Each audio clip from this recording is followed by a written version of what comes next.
Hi, my name's Brooklyn Nesbitt, and this is my Pioneer PowerPoint on Lev Vygotsky. Vygotsky's theory stressed the fundamental role of social interaction in the development of cognition. Vygotsky assumed cognitive development across cultures. He states the importance of cultural and social context for learning. For Vygotsky, the environment in which children grow up in will influence how they think and what they think about, which really makes sense. Lev Vygotsky had the social interaction theory where cooperative and collaborative meet together and it does the social interaction. Vygotsky states that social interaction promotes the cognitive development. The two main principles of his development were the more knowledgeable other and the zone of proximal development. The more knowledgeable other is the teacher, the peer, or another student, and then the zone of proximal development is what a learner can do with help and what they can do without help. His early life started in November 5th, 1896, that was his birthday, in a small Russian town called Orshka. His father was a banker and his mother was a teacher. His parents were very intelligent. They spoke a number of fluent languages, and he was exposed to many different interests, such as history, literature, theater, and art. His education was different from what you would think education should be. He wanted to be a teacher, but for a Jew in Russia, that just wasn't an option. So he went into medicine at the Moscow University that only accepted 5% of Jewish students, and they had to be on a ballot. He got lucky and got in. He studied sociology, linguistics, psychology, and philosophy. He then decided that medicine was not for him, and he transferred to law, and he graduated with a law and literature degree in 1917, and he began teaching at a state school in Gamel. His work in psychology did not begin until 1925, when he attended an institution of psychology in Moscow at the age of 28. He was married to Rosa. In 1924, they got married. They had two beautiful girls, and later in life, they moved their family to Moscow before Vygotsky's work. And this is a picture that I added of him and her and the two girls. From 1925 to 1930, he published 6 books on psychology. I've listed those and the dates that they were finished. If you can tell, the two towards the bottom were both in 1929. Just phenomenal. It's just crazy.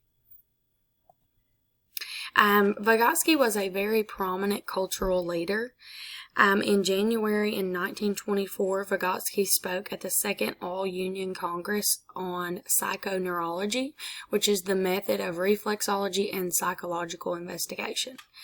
After his large impact on the audience, there was a lady, Alexandra Luria, of the Moscow Institute of Psychology, who approached him and offered him a job right on the spot, and he accepted it and went on to finish his PhD in psychology. He focused a lot on his work in psychology of children and the disabled kids as well.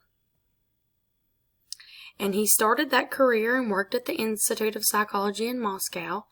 In 1925, Vygotsky did his dissertation and went abroad, went to London for a conference on the education of the deaf.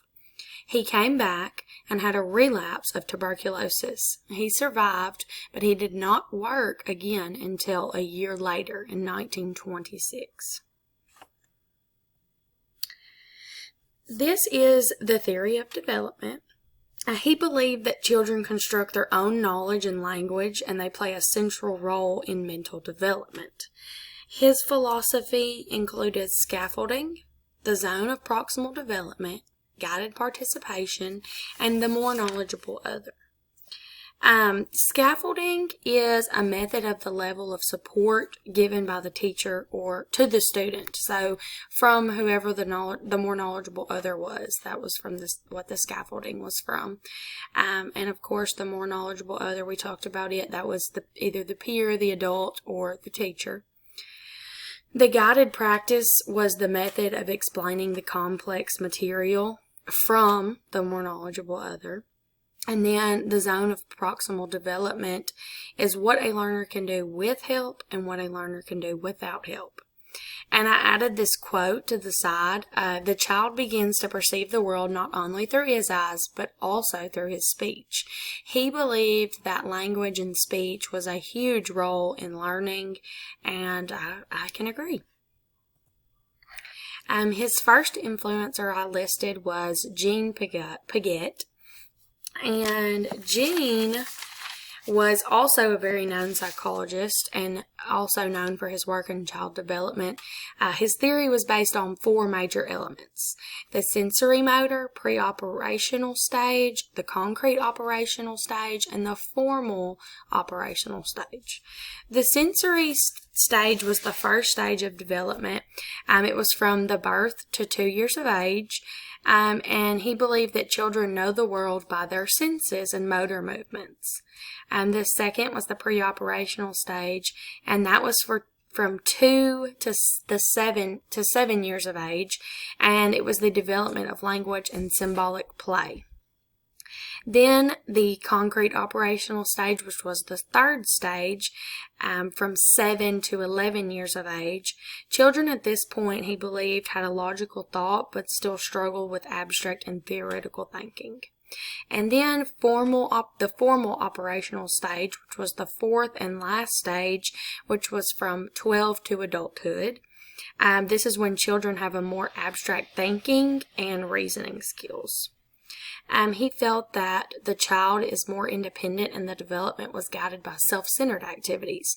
So where he had stages, Vygotsky did not. And this is a picture that I posted of him. The next is Karl Marx and the Marxist theory.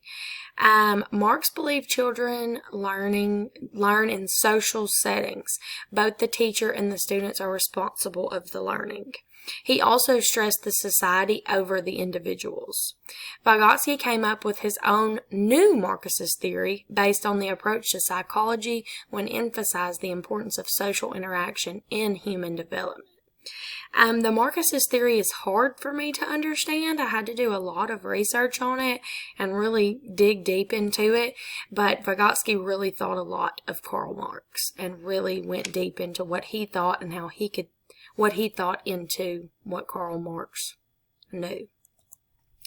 And the third influencer, Ivan Pavlov, he developed the principles of classical conditioning, which we have spoke about in a discussion with the dog, the bell, and the steak. The key elements of Pavlov's classical conditioning are acquisition, extinction, and generalization of the stimulus. The acquisition is when it appears, when it requires a neutral stimulus to become linked with an unconditioned stimulus. It needs to be repeatedly reinforced so that strong learning will take place. And then the extinction is the opposite of acquisition. The extinction happens when a conditioned response weakens or stops existing. And then the generalization of the stimulus is once the conditioned response has been established, it can happen when other stimulus appear that are similar to that stimulus. And then the 3-phase process. Phase 1 was the preconditioned phase, when the unconditioned stimulus links to an unconditioned response. And then phase 2 was the conditioned stage. Once phase 1 has happened, the neutral stimulus becomes the conditioned stimulus, and it becomes natural. And then the last phase was the post-conditioned phase. That's when the conditioned response becomes triggered by the conditioned stimulus. He was a great leader for Vygotsky, and Vygotsky thought a lot of what he spoke. They were different, but they came together and really got from each other. Vygotsky died from tuberculosis at the age of 37, very young, on June 11th, 1934. And he did not finish a lot of things, and his work is still being looked at and really thought at and trying to decipher what he was trying to do. But now he is very known. There was a lot of ways that Vygotsky influenced the way that teaching is today, but the four main ones that I know that I use and I can really relate to, and I'm sure you can too, were that teachers should guide and coach students. We shouldn't give students the correct answer, but just guide them into the correct direction. Teachers should be supportive when students struggle, and provide appropriate learning tools and support the teaching goals. And I feel like those are all really important. I attached another quote from Lev. What a child can do in cooperation today, he can do alone tomorrow. It was really nice learning about him and really digging deep into all the psychologists, but he was a great one to have. Bye.